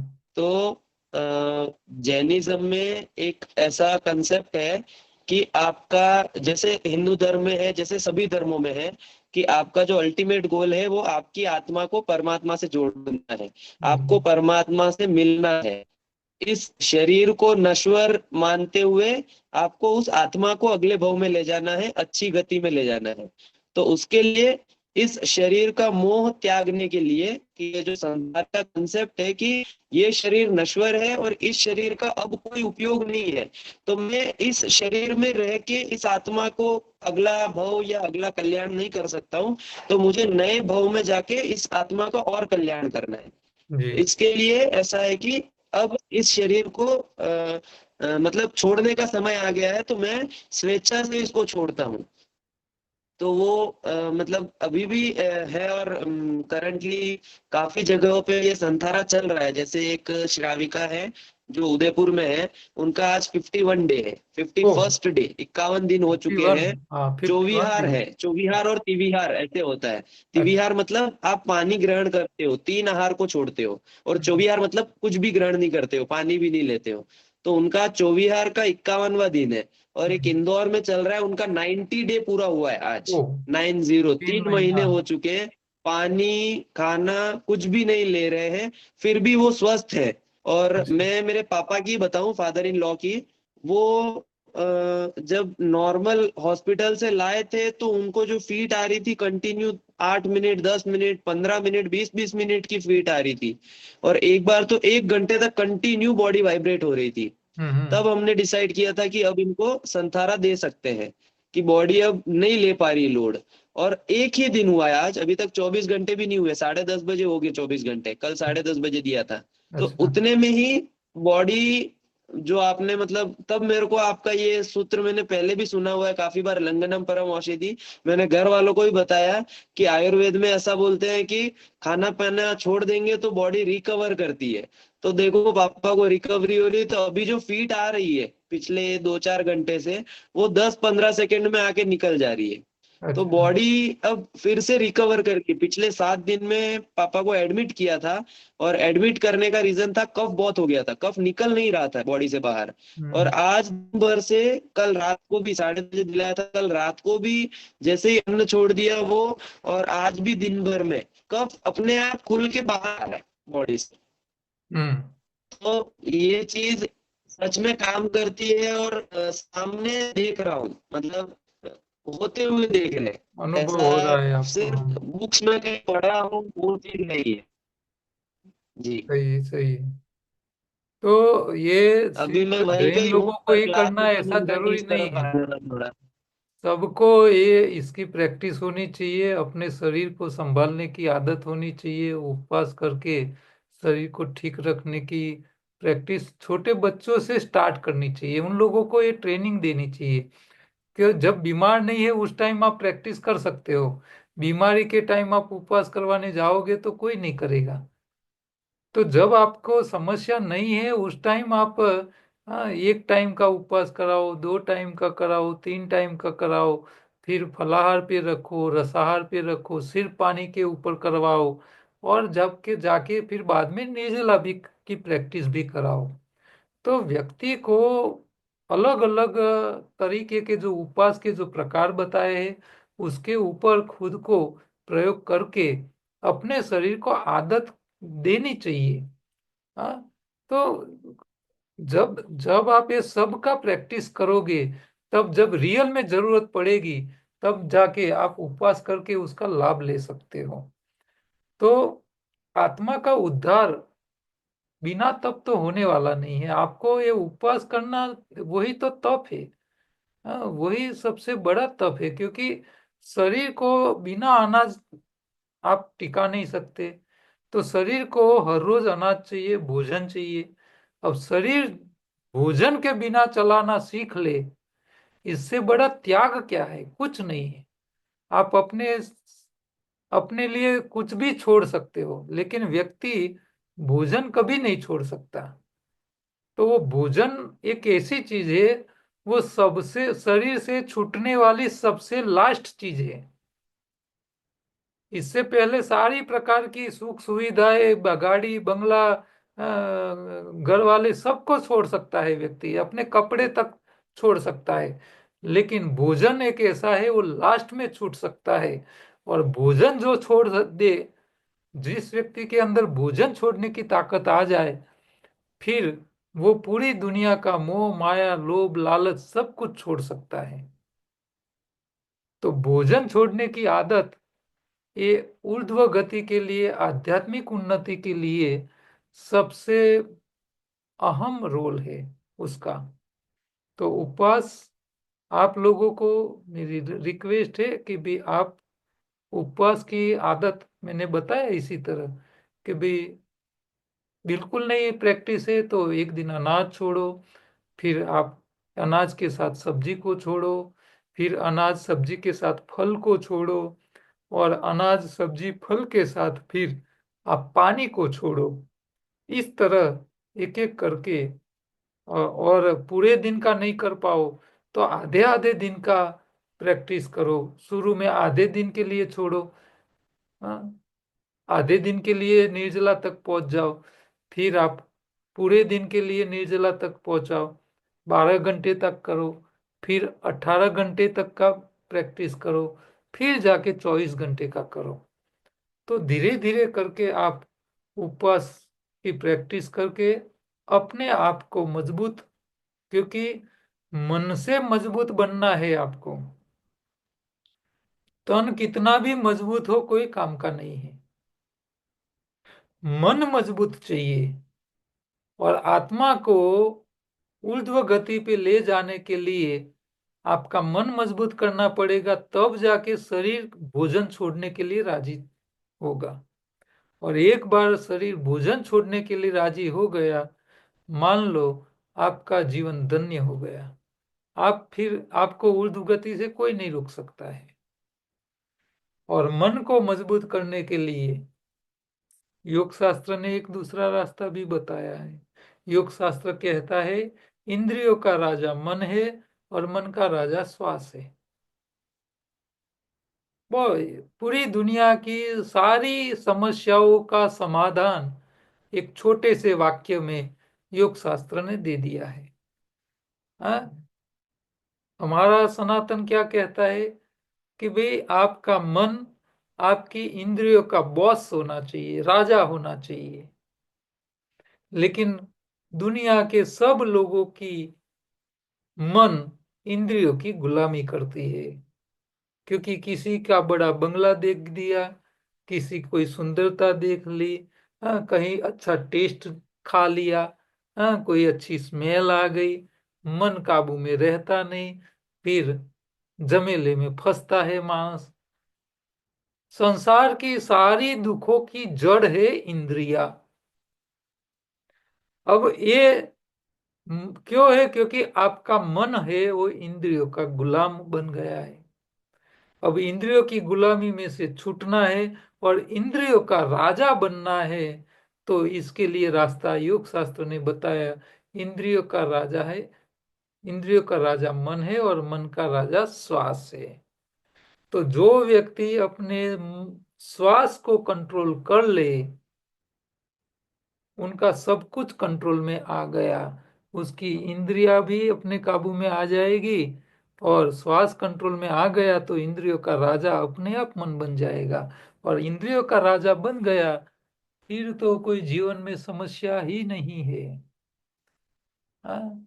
आपको किसी भी प्रकार का मोह, लालच, लोभ, माया, कोई भी कुछ भी अट्रैक्ट नहीं कर सकती आपको।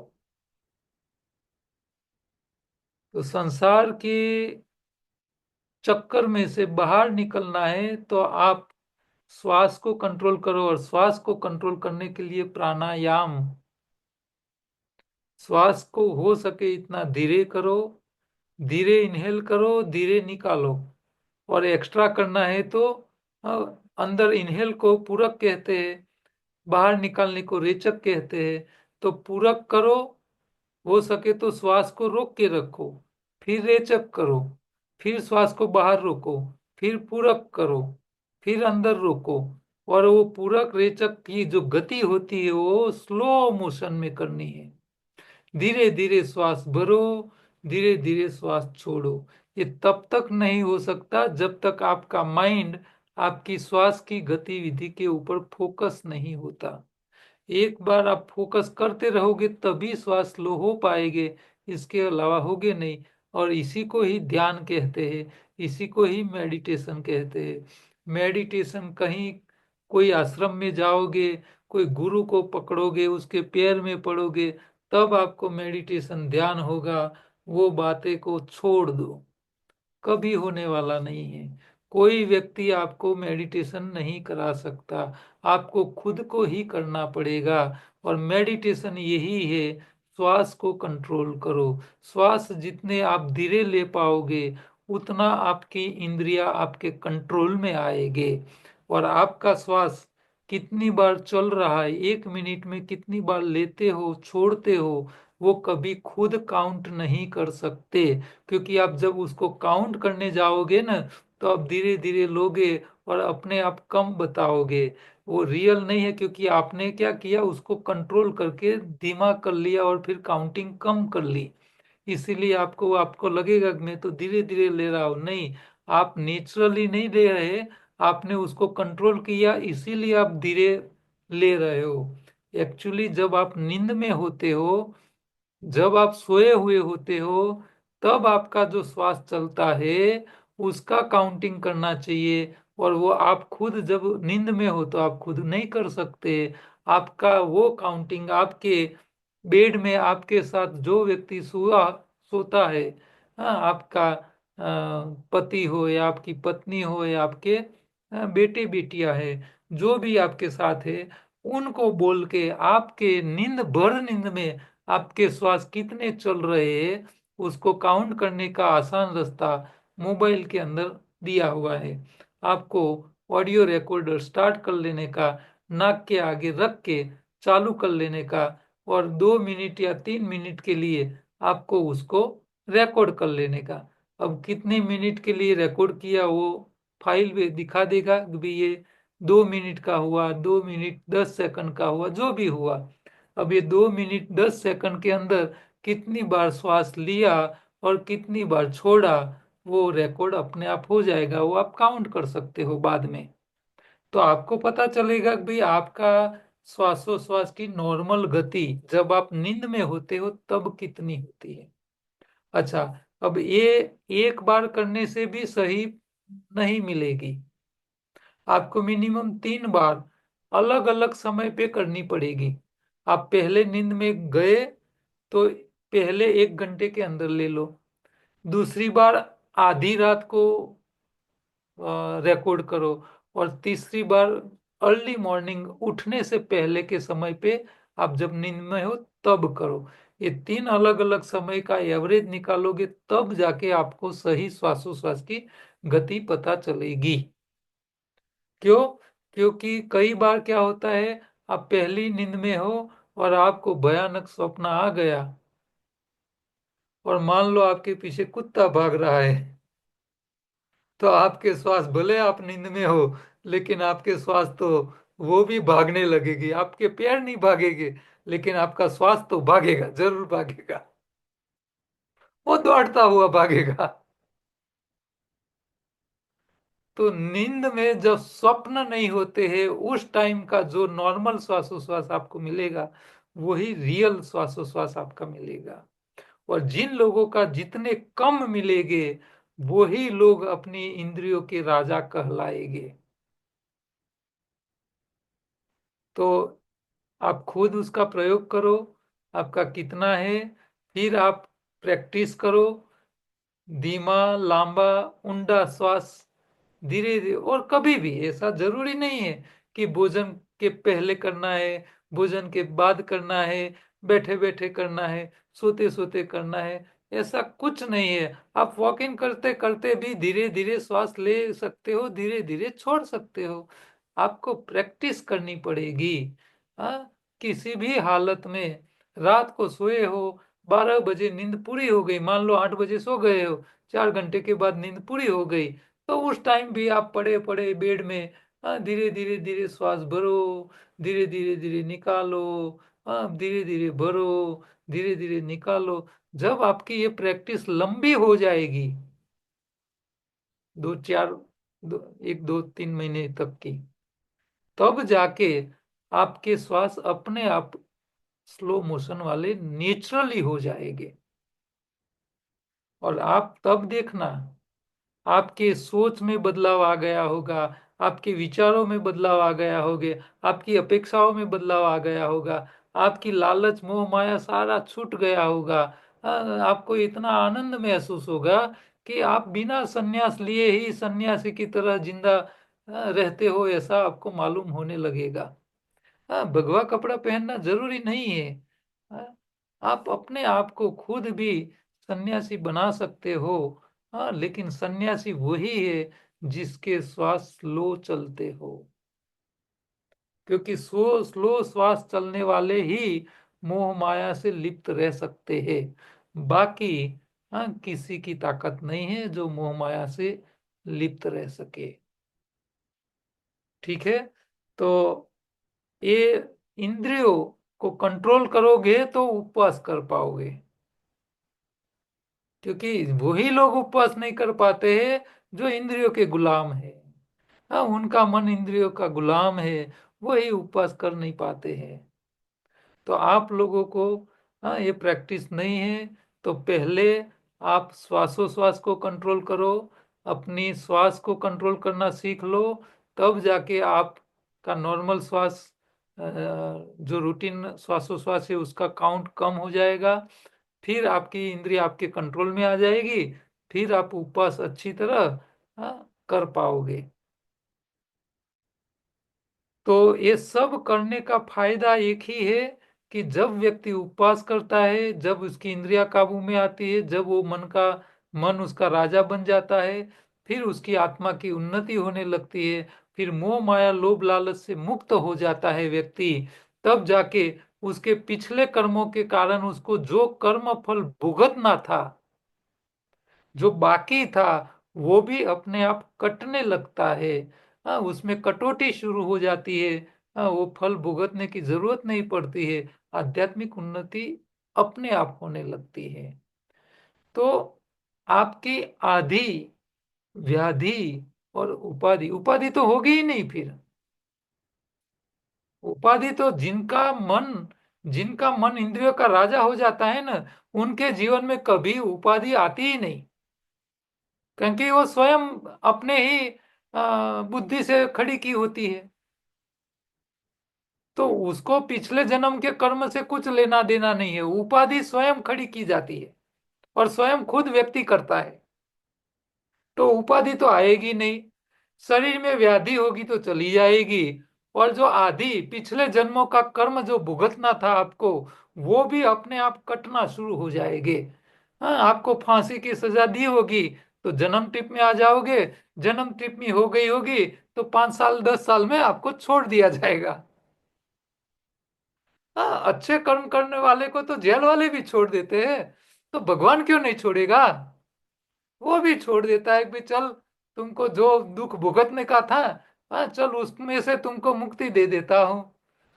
हाँ, ये न्यायाधीश वाले या तो जेल वाले को तो शायद ये सब करने के लिए पैसा भी खिलाना पड़े, लेकिन यहाँ तो आपको कुछ किए बिना ही ऊपर वाला आपकी सजा अपने आप माफ कर लेगा।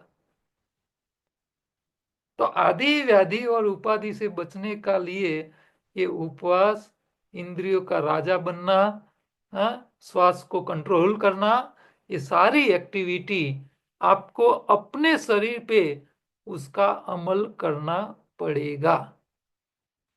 आपके लिए कोई दूसरा ब्राह्मण कुछ नहीं करेगा। आप बोलो साहब मैं हम तुमको 2-5 हजार दे दूं, आप अपने श्वास को कंट्रोल करो और मुझे लाभ हो जाएगा, तो पैसा बेच देना, लेकिन आपका काम होगा उसकी मैं कोई गारंटी नहीं दूंगा। ठीक है, तो आज के चैप्टर में उपवास के बारे में क्या कोई किसी को कोई कंफ्यूजन हो, अपनी अपनी मुंह दिखाइए। अब तो बंद क्यों रखा है, वीडियो ऑफ रखा है। करीब 32 लोग हैं।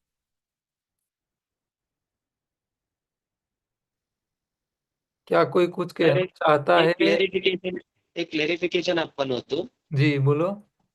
कि हमने आप यूं कह रहे थे कि जैन धर्म का ये कोई रिलीजियस फाइट नहीं है, जस्ट एक पर्सपेक्टिव रख रहा हूँ कि हम्म। महावीर स्वामी जो है वो 24वें तीर्थंकर है, 24th तीर्थंकर है। हम्म। मतलब उनके पहले 23 तीर्थंकर का काल हो आ चुका चुका है। है, हम्म। उनका टाइम। हाँ, जैसे मोदी जी कोई पर्टिकुलर नंबर के प्रधानमंत्री हैं, या डोनाल्ड ट्रंप अभी तो उसके 47 आगे भी बने हैं, हुए थे, हाँ। आगे भी हो चुके हैं। और वो जो पहले तीर्थंकर हैं, जो ऋषभ देव जी तीर्थंकर, वो ऋषभ देव जी से लेके 24वें तीर्थंकर को एक 24 ही बोलते हैं, कि अच्छा। 24 तीर्थंकर एक काल में आते हैं, एक पूरा अच्छा। सर्कल में। ऐसे हाँ। अनंत काल आ चुके हैं, और तब अच्छा। से जैनिज्म चल रहा है। और ये और हिंदुइज्म एक पार्टी है एक दूसरे का, ऐसे बोल सकते हैं। अच्छा। नहीं तो हम तो ऐसा मानते थे कि भी भगवान महावीर का कहीं जन्म हुआ होगा, और वो भी होगा, जो भी होगा हमको पता नहीं है, क्योंकि वो तो भूतकाल का विषय है। लेकिन कहने का मतलब हम यहाँ ये ही चाहते थे कि भी कोई भी रिलीजन को पकड़ो आप, चाहे जैन को पकड़ो, बौद्ध को पकड़ो, मुस्लिम को पकड़ो, क्रिश्चियन को पकड़ो, जितने लोगों ने अपने धर्म के लिए जो नीति नियम बनाए हैं, इसके अंदर प्रेयर को, चैरिटी को और फास्टिंग को, ये तीन टॉपिक ऐसे हैं, क्योंकि हर धर्म वाले अलग अलग जगह पे हुए होगे अपने इला विस्तार में अलग हुए होंगे, समय पे अलग हुए होंगे, उनकी भाषा और सब कुछ अलग हुआ होगा, फिर भी उन लोगों ने ये सब दिया है। इसका मतलब कि वो जो लोग जो भी थे, जिन्होंने धर्म का प्रस्थापन किया है, वो लोग सारे ईश्वरीय के ही अवतार होंगे। तब जाके हो सकता है कॉमन बातें आ सकती है, अलग अलग समय पे, अलग अलग जगह पे, अलग अलग अवतार के रूप में। इसके अलावा हो नहीं सकती। तो हर धर्म अपने हिसाब से उसका अपना महत्व है, और सारे धर्म ये सारी तीनों एक्टिविटी करवा के व्यक्ति को उसकी आत्मा की उन्नति, उसका आत्मा का उद्धार करने के रास्ते दिखाते हैं।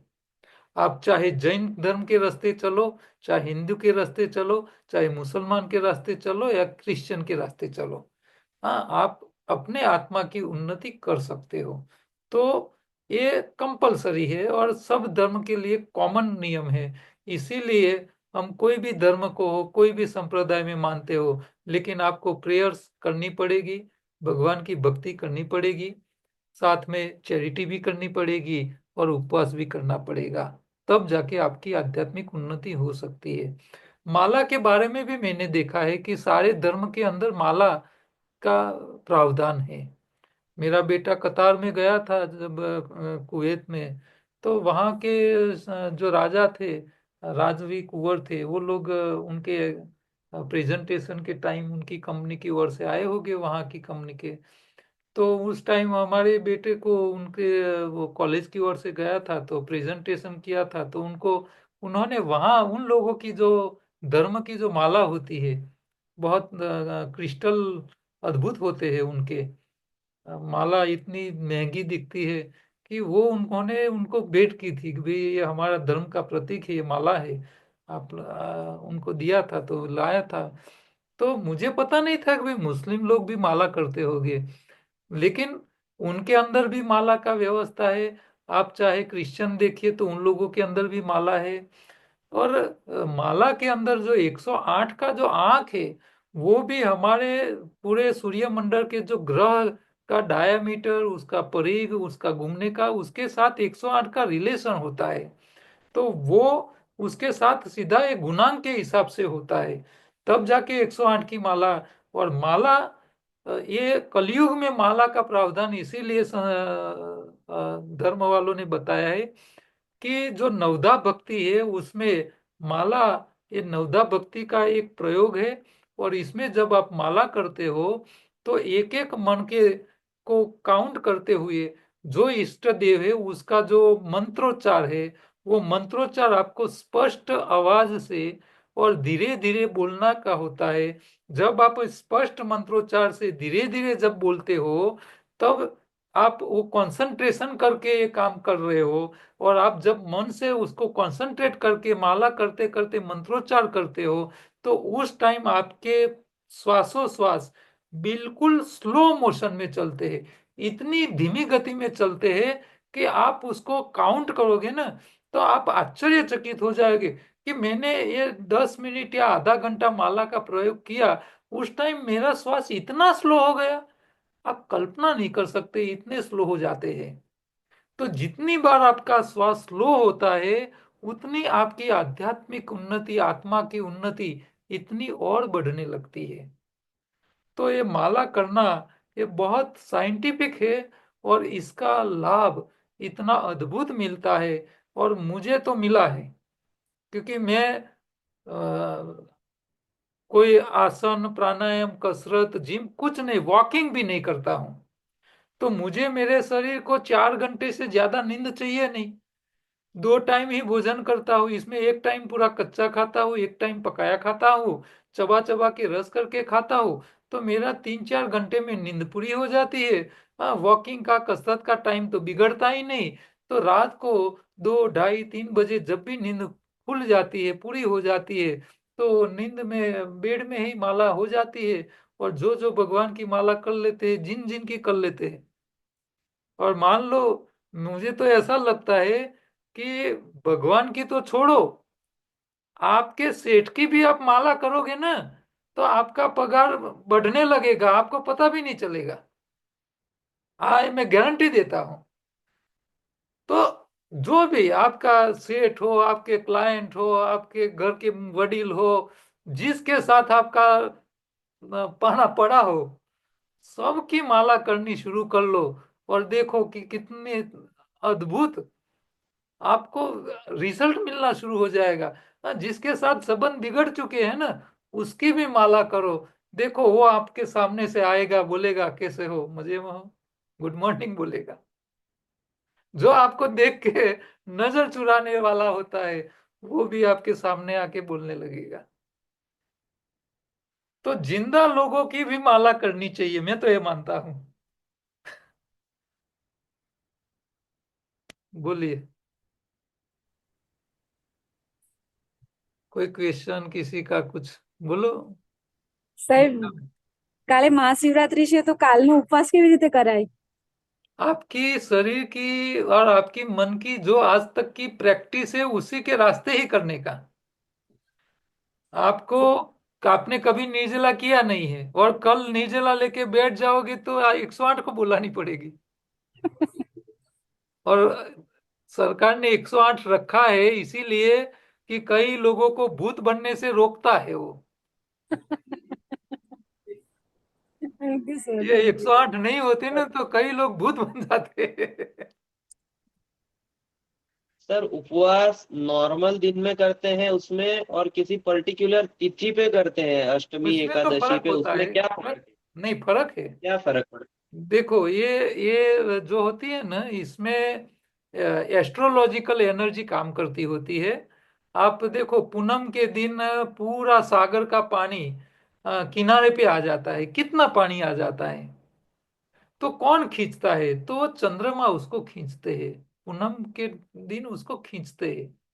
अमास के दिन वोट इतनी चली जाती है कि पानी का उसका कनेक्शन पूरा छूट जाता है। अच्छा, जितने जो लोग अपराध करते हैं, वो पूनम के दिन ज्यादा करते हैं, ऐसा रिसर्च में आया है। क्योंकि उस टाइम पानी का प्रेशर इतना उनके अंदर मगज पे चढ़ता है कि वो गलत डिसीजन ले लेते हैं और गलत काम भी कर लेते हैं। तो तिथि, पूनम, अमास, अमावस्या और वार त्योहार, तो ये सब ग्रहों की दशा और सब कुछ मिलके ही होता है। सूर्य ग्रहण, चंद्र ग्रहण, ये सब, तो वो सब की इफेक्ट होती है, वो पक्की बात है। ठीक है। तो इसको मेजर करने के लिए हमारे पास मशीन नहीं है कि भाई कितनी उसकी इफेक्ट आती है, क्या होती है। लेकिन जब हमारा शास्त्र आने वाले 1000 साल के बाद कौन से दिन कौन सा सूर्य ग्रहण होने वाला है, कौन से दिन कहाँ दिखेगा, कहाँ नहीं दिखेगा, कहाँ कितने टाइम पे कितने मिनट सेकंड तक की कैलकुलेशन करके ले देते हैं। इतना अद्भुत हमारा ज्योतिष शास्त्र और ग्रह विज्ञान का शास्त्र है। तो उन लोगों ने जो बातें बताई है, इसमें कहीं शंका करने की कोई आवश्यकता नहीं है। भले हमको समझ न हो, हम समझ नहीं है? सकते हो क्या इफेक्ट है, लेकिन जो शास्त्र बताते हैं उसको तो मानना पड़ेगा। और मानोगे तो फायदा पॉजिटिव, क्योंकि सोच जहां होगी वैसा फल मिलेगा। आप मानोगे तो उसके लिए फल मिलना शुरू हो जाएगा। हाँ, आप माला करोगे और सोचोगे भी मेरे सेठ को राजी करना है, मुझे पड़ोसी को राजी करना है, मेरे शादी करनी है तो जिसको पसंद करते हो उसकी माला शुरू कर लो, जो भी करना है करो। लेकिन आप करोगे और सोच पॉजिटिव होगी तो कुछ न कुछ तो मिलेगा, क्योंकि ये टेलीपैथी जो है ना, वो टेलीपैथी वो अपना काम जरूर करती है। तो जो ईश्वर के साथ आप जुड़ते हो तो उनका भी एक महत्व है, क्योंकि उनकी भी कहीं ना कहीं तो उसका आविष्कार हुआ होगा, धरती के ऊपर उसका प्रस्थान हुआ होगा, तब जाके वो ईश्वर की महत्ता है। तो उनके साथ जो भी जुड़ी हुई कर्म कांड है, क्रिया कांड है, जो भी कर्म है, वो सब के करने से लाभ अवश्य होता है, उसमें दो राय नहीं है।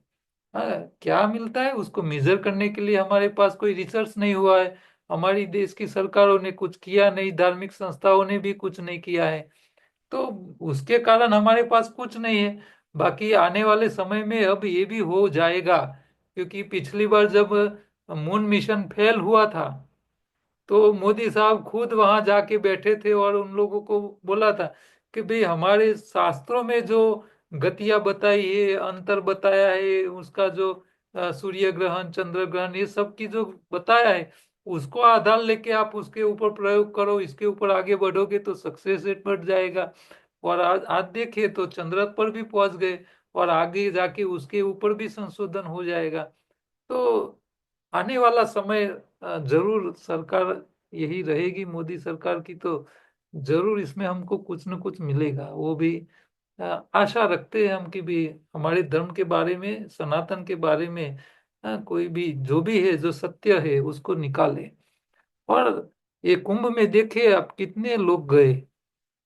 हाँ, तो ये छोटी घटना नहीं है इतने लोगों को जाना। अच्छा, गंगा का पानी, हाँ, ये उसको बॉटल में पैक करके रखो, सालों तक बिगड़े नहीं, इससे और क्या प्रूफ चाहिए।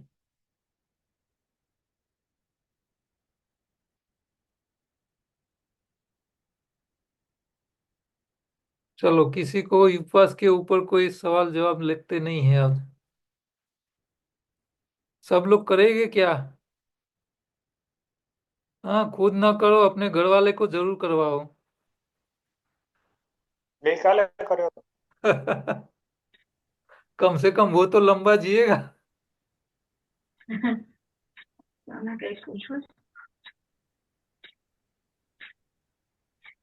ठीक है, हाँ तो सर। हाँ सर। बोलो આપણે बोलो बोलो,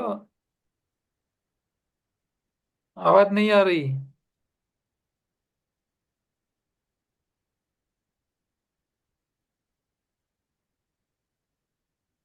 आपकी आवाज नहीं आ रही ट्विंकल बेन।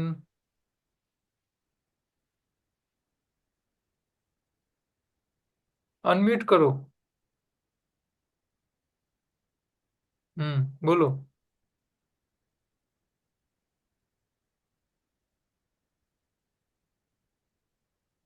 आवाज चली जाती है।